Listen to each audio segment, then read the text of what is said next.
ప్రభువునందు నాకు అత్యంత ప్రియమైనటువంటి వాళ్ళారా, మన ప్రభువును రక్షకుడునైనటువంటి యేసుక్రీస్తు వారి యొక్క శుభనామములో మీ అందరికీ నా హృదయపూర్వకమైనటువంటి శుభములు వందనములు తెలియజేస్తున్నాను. ఉదయకాల సమయంలో దేవుని వాక్యాన్ని ధ్యానం చేసుకుందాము. ఈరోజు వాక్య ధ్యానం కొరకు మనం తీసుకున్నటువంటి లేఖన భాగము జ్ఞాని సొలొమోను రాసిన ప్రసంగి గ్రంథము 9వ అధ్యాయము 10వ వచనం చదువుకుందాం. చేయుటకు నీ చేతికి వచ్చిన ఏ పని అయినను నీ శక్తి లోపం లేకుండా చేయుము. నీవు పోవు పాతాళమునందు పని అయినను ఉపాయమైనను తెలివి అయినను జ్ఞానమైనను లేదు. ఆమేన్. దేవుని నామమునకు మహిమ కలుగును గాక. ఈ వాక్య భాగాన్ని మనం గమనించినట్లయితే జ్ఞాని అయినటువంటి సొలొమోను ఎంతో జ్ఞానయుక్తమైనటువంటి మాటలు ఇక్కడ మనకు తెలియచేస్తూ ఉన్నాడు. మరి భక్తుడు సమస్తాన్ని పరిశీలించి చూసి తెలుసుకున్నాడు.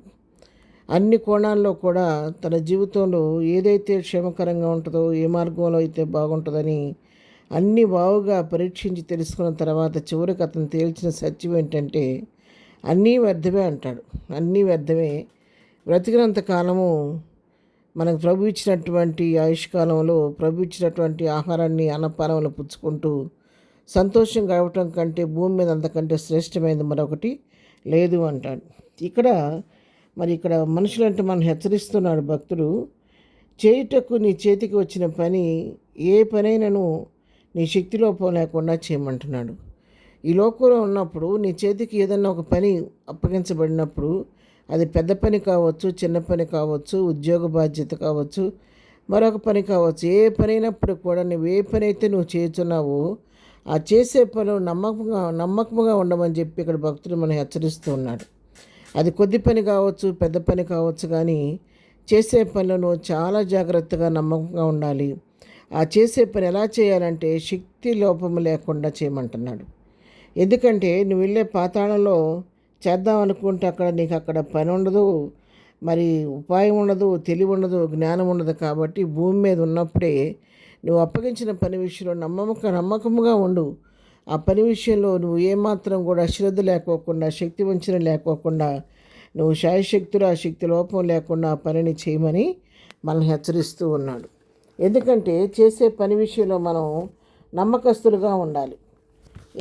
ఒక బాధ్యత ఒక పని మనకు అప్పగించినప్పుడు దాని విషయంలో మనం ఎప్పుడు కూడా బాధ్యత కలిగిన వారిగా ఉండాలి. ఆ విధంగా లేనప్పుడు మనం ఏదేమవుద్దంటే మన సాక్ష్యాన్ని మనం పోగొట్టుకుంటూ ఉంటాం అన్నమాట. సామెతల గ్రంథంలోనే మరి 10వ అధ్యాయం 4వ వచనం ఇవి కూడా జ్ఞాని అయిన సొలొమోను రాసినటువంటి మాటలే. సామెతలు 10:4లో కూడా మనం చదువుకుంటే బద్ధకముగా పనిచేయవాడు దరిద్రుడగును, శ్రద్ధ గలవాడు ఐశ్వర్యవంతుడగును. చూడండి, ఇక్కడ మీకు వచ్చిన పని విషయంలో, మీరు చేసే పని విషయంలో నువ్వు బద్ధకంగా అశ్రద్ధగా పనిచేసేవనుకో, నువ్వు ఆ పనిలో జయాన్ని పొందుకోకపోగా నువ్వు దరిద్రుడు అయిపోతావు. నువ్వు ఎలా ఉండాలంటే శ్రద్ధ కలిగి నువ్వు ఇచ్చిన పనిని నమ్మకంగా నువ్వు చేయగలిగితే, శ్రద్ధ కలిగిన వాడిగా చేస్తే నువ్వు ఐశ్వర్యవంతుడు అవుతావు. నువ్వు మొదలుపెట్టింది చిన్న పని అయినప్పుడు కూడా ఆ పనిలో నువ్వు ఆశీర్వాదాన్ని చూడగలుగుతావు, ఐశ్వర్యవంతుడు అవుతావు అని చెప్పి సత్యాన్ని ఇక్కడ మనకు భక్తుడు తెలియచేస్తూ ఉన్నాడు. ఎవరైతే ఆ విధంగా చిన్న పని అయినా పెద్ద పని అయినా దాని నమ్మకస్తులుగా ఉండి బాధ్యత కలిగి చేస్తూ ఉంటారు, అలాంటి వారి విషయంలో దేవుడు సంతోషిస్తూ ఉంటాడు. వాళ్ళ విషయంలో ఎంతో శ్రద్ధ చూపిస్తూ ఉంటాడు. మత్తయి సువార్తలో కూడా మనం గమనించినట్లయితే 25వ అధ్యాయంలో మరి 21వ వచనం చదువుతున్నాను.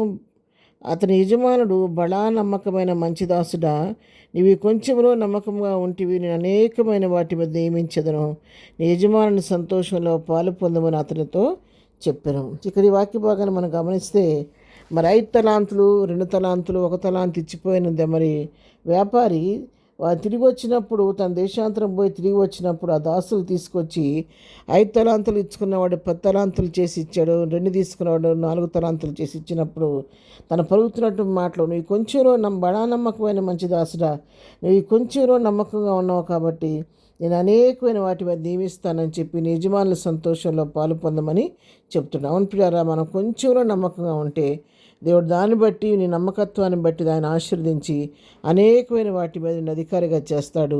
అంతేకాదు తన సంతోషంలో పాలు పొందే ధన్యత కూడా దేవుడు మనకు అనుగ్రహిస్తాడు. కాబట్టి మనం ఏ పని చేస్తున్నప్పుడు కూడా ఆ పని నమ్మకంగా ఉండి ప్రభు కృపకు పాత్రలు అవుదాం. ప్రార్థన. ప్రేమగల తండ్రి, పరిశుద్ధురాని పాదముల కొందనాలు. మా ప్రియమైనటువంటి వారు వాక్యం వినుచుండగా ఎవరు ఏ పని చేస్తున్నా కూడా ఆ పనిలో శ్రద్ధ కలిగిన వారిగా, బాధ్యత కలిగిన వారిగా, నమ్మకమైన వారిగా పనిచేసి నీ దగ్గర నుంచి మంచి దీవెనలు పొందుకునే కృప దయచేయి. దినం మేము చేయ పని పాటలో తోడుకొనండి. రాకపోకలో క్షేమం కలుగు చేయండి. ఈ దినం బర్త్డే మ్యారేజ్ చేసుకున్నప్పుడు దీవించండి, ఆశీర్వదించండి, బలహీనముడు స్వస్థపరచండి. ప్రతి వారి పట్ల కృప విస్తరింప చేయమని, దుఃఖంలో ఉన్న వారిని ఓదార్చమని యేసు నామములో ప్రార్థించడి పొందుకొని ఉన్నాము తండ్రి. ఆమెన్. ప్రభు కృప సదాకాలం మనందరికీ తోడే నడిపించునుగాక. ఆమెన్.